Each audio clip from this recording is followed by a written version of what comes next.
Welcome to Penguins TV. No goal horn because I'm grumpy. We got pummeled 7-2 by the Flyers. What's the positive? Well, the positive is Evgeny Malkin's back, and he played reasonably well. He got an assist on our first power play goal. We had 2 power play goals, which is nice. We lost 7-2. We were down 3-0 after 1. We were down 4-0 after 2, so that's when Mike Sullivan decided to pull to Smith. I liked that he'll give his goalies a bit of a leash if they have a bad period, 3 goals. He'll let them come out the next period usually. After giving up 1 and then being down 4-0 and us not scoring, to start 30 brought Jari in, which looked like a good idea. We scored a goal in the first 2 minutes, made it 4-1. We scored another goal not too long later, like 11 minutes left in the period, made it 4-2. And somehow, in that last 11 minutes, we went from 4-2 to 7-2. We gave up 2 empty net goals, so that's understandable. But it was just tough. Mark Friedman was playing tonight because Mike Matheson got hurt a couple nights ago. He took that shot off Jari's stick right in the face. I would say if it was a playoff game, he would have played. He's probably day-to-day is what I would expect. I didn't look into it. Mark Friedman played. He didn't play great. He was directly in front of 2 shots for sure for goals, maybe more. He also took a shot off the lag early in the game, and I wasn't sure if he was going to come back. So it is what it is. Marcus Pettersson took another penalty. What else is new? And the jerseys, the Flyers jerseys were really nice. They're black and orange, probably the nicest Flyers jerseys I've ever seen. There, I said something nice about the Flyers, and this isn't last year's Stanley Cup playoff run. So, let's get into it. Evan Rodriguez is still out. Brandon Tanev is still out. Mike Matheson is out. And our lines were really jumbled tonight. Let me start with the lines because that'll tell you a lot about what happened tonight. Oh, my thingy got turned. Let's not do that. I'm still right here, everybody. So Gensel, Crosby, and Russ stayed together for like the 30th game in a row. That's no surprise there. But the surprise was on the second line. Malkin went with Kapanen, and I'm not surprised by that at all, but I am surprised Zucker was with them. Now, what I am not surprised by was that instead of McCann going with Malkin and Kapanen, I could see McCann staying with Carter. But I expected maybe someone else to slide up beside Malkin. Now that I think about it and I'm saying it out loud, I guess I understand why it was Zucker. It does make the most sense if you want to keep McCann with Carter.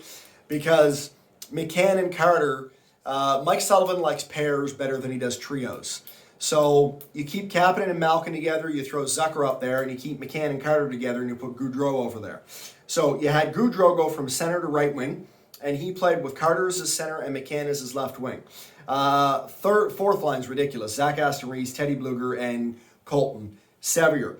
The defensive pair is much of what you'd expect with Brian Dumoulin and Chris Letang on the first pair. The second pair, though, was Cody Ceci and Mark Friedman, and that's where we were exposed. Third pair was Marino, who played well, and Pettersson, who had a couple of good chances. But the chances he takes, to me, don't make up for the defensive liabilities he creates. I know he's got potential. I know he's quick. I know he's got a big shot. I know he's long. I know he covers a lot of ice. I know he's intense. But he took another stupid penalty. He almost gave up a breakaway. If he played with more discipline, I'd be much happier with his game. He continues to frustrate me. He's really the only guy on the roster that does that to me. Let's hope it gets better. It is what it is. Casey Smith gave up 4 goals. Tristan Jarry gave up 1. 1 or 2. I can't remember now. Anyway, I'll get into that in a minute. First things first, let's get into team stats. At the beginning of the game, I said, let's not play Flyers hockey, and that's exactly what happened. I was also worried this morning there was going to be an injury tonight. From what I can tell, there isn't, so that's a good thing. We got the shit kicked out of us, and as I said in the beginning of the game, what worries me about this game was about an injury. I hope that didn't happen. I'm not aware if it did, other than Mark Friedman getting shot in the leg. I'm still playing. But that this is the Flyers Stanley Cup playoffs right now. Tonight and tomorrow night, playing against their most hated rival, the Pittsburgh Penguins, the team that wins constantly, and they don't. They're not making the playoffs. They've got 4 or 5 games left in the season. They're playing us tomorrow night. They're going to play like this is their playoffs, and boy, did they ever. We played okay. They played pretty good. Our goaltending wasn't great. Our team defense wasn't good. Our chemistry was thrown off completely. Now, that often happens when you bring in a big player. You don't just slot a guy into the second center line spot and usually have it be all cohesive. You bring in a guy who's a first-line center on most teams in the league, Evgeny Malkin, it disrupts things. It changed a lot of things. You move Carter down to 3. You got Zucker back on 2. It takes time to find that chemistry. So playing the Flyers was probably the worst case scenario for us tonight because they can get us off our game. They can get us to run in game gun, and they sucked us into a 45-37 shot advantage for them. Okay. Hits 16 to 18 for us. Faceoffs won 47 to 22 for the Flyers. That's disturbing. Now, the Flyers are one of the best faceoff teams in the league, but they're not going to the playoffs.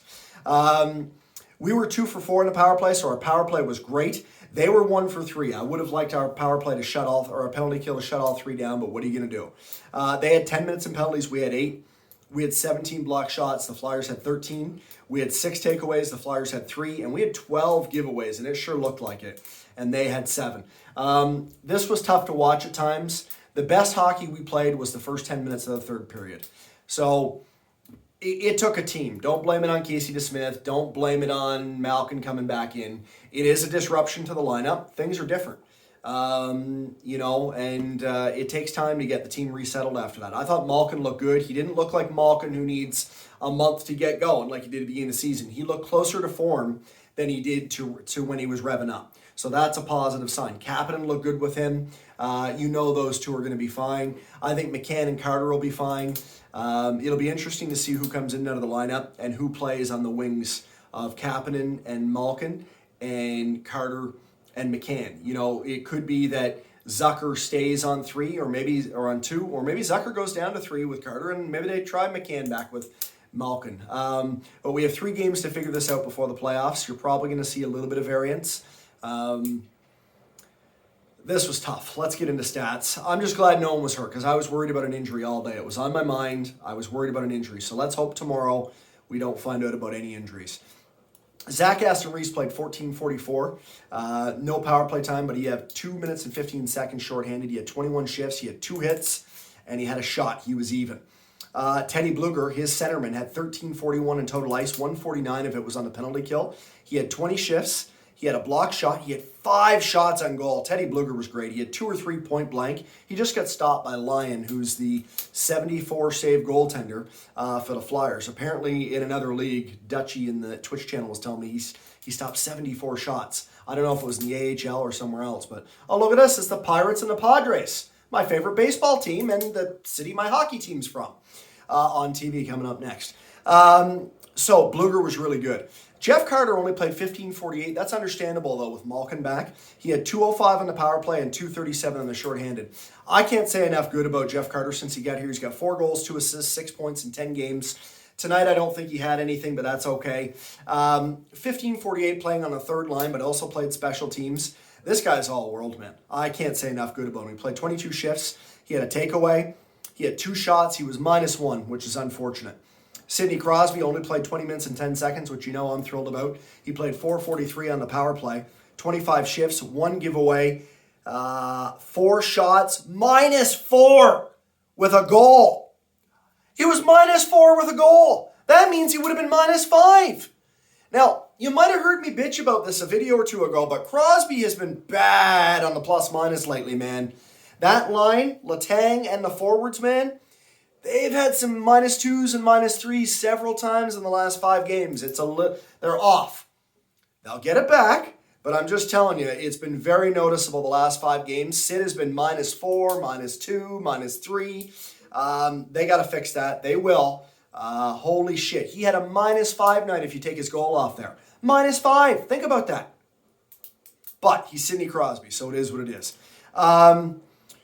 Okay, Frederick Gaudreau, instead of playing center, they put him on the right wing with Carter. Now, I really like this. I like this better than drawing someone else into the lineup because I like Gaudreau, I like his game, and I like that he can take faceoffs. So why not put him on the right wing with Carter on 3? I think that's an interesting idea. I was fine with it.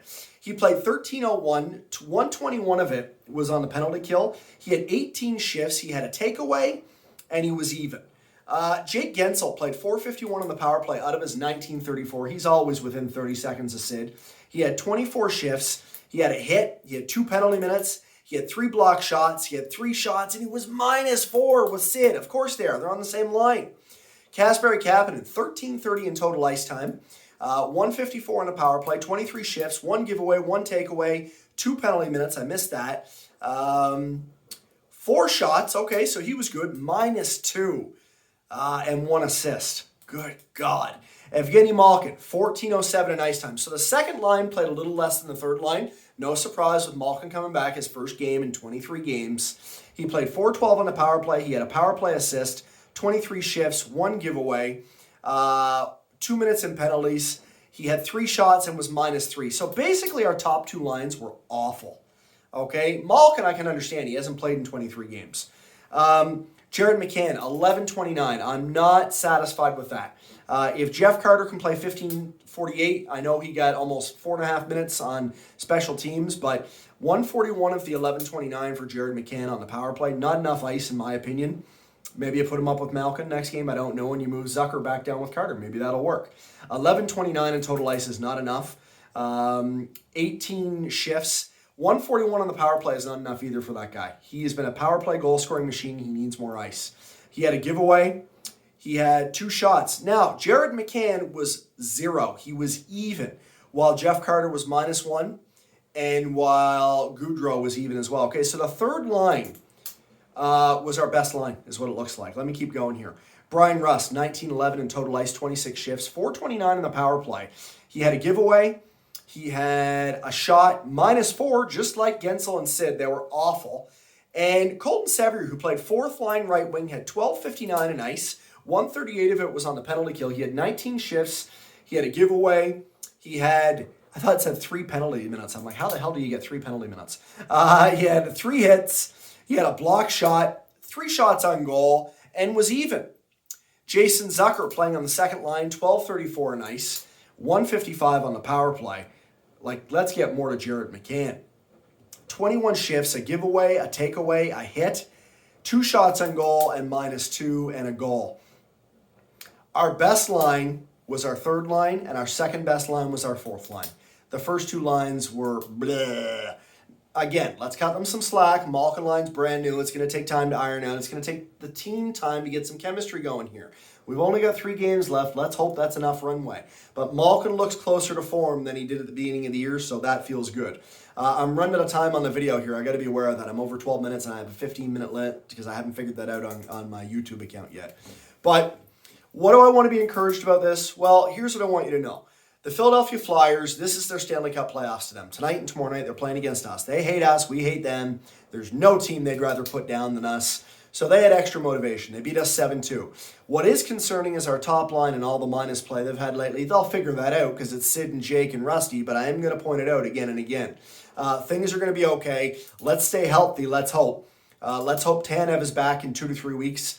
Let's hope Matheson is back in a game or 2 so we don't have to see more of this Friedman and Pettersson show. Which are fine number 7 guys, but it is what it is. Let's get into defense real quick here. 18-11 time on ice for Cody Ceci, 25 shifts. He had 320 in penalty kill. He had a giveaway. He had a hit. He was -3. That's the worst game I've seen of Ceci in a long time, but the team was bad. He had 1 shot on goal. Brian Dumoulin was -1 with a takeaway, 23 shifts, 19:02 in time on ice. He had 314 in penalty kill.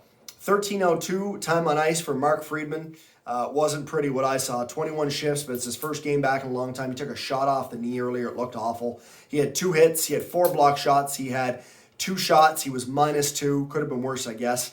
Chris Letang with an assist, a -2. Again, another minus. 2 shots on goal, 4 block shots, 4 hits, 2 giveaways, 27 shifts, 25-19 in ice. He had 1:30 in penalty kill and 4:51 on the power play. John Marino, 1 assist, -2. He had 3 hits, a takeaway, 2 giveaways, 25 shifts, and 21-18 in ice. I like that. 147 on the power play for Mr. Marino, 136 in the penalty kill. And last but not least, my favorite guy, Marcus Pettersson, was -1 with 2 shots. He had a block shot. He had a penalty for 2 minutes, which is unacceptable. He had another hit, 21 shifts, 16:03 in ice, 4 seconds on the power play. Tristan Jarry, 2 goals against on 5 shots. He had no chance on either of them. You can't blame him for that. Casey DeSmith, 4 goals against on 37 shots. It's not terrible, but it's not good. So let's forget about this one. I'm almost out of time on this video. Let's just remember that these games are really important to the Flyers, and let's just focus on staying healthy. Yes, it'd be nice to win tomorrow night. I'd rather stay healthy. Stay safe out there, everybody. We'll be back tomorrow night. I expect a bounce back win. I don't know we're going to have a bounce back win, but let's just get this team going correctly and worry less about the win tomorrow night and just get things going right. Have a great night. Comment down below. We'll be back here at 7 Eastern tomorrow night for more Penguins hockey. Good night, everybody.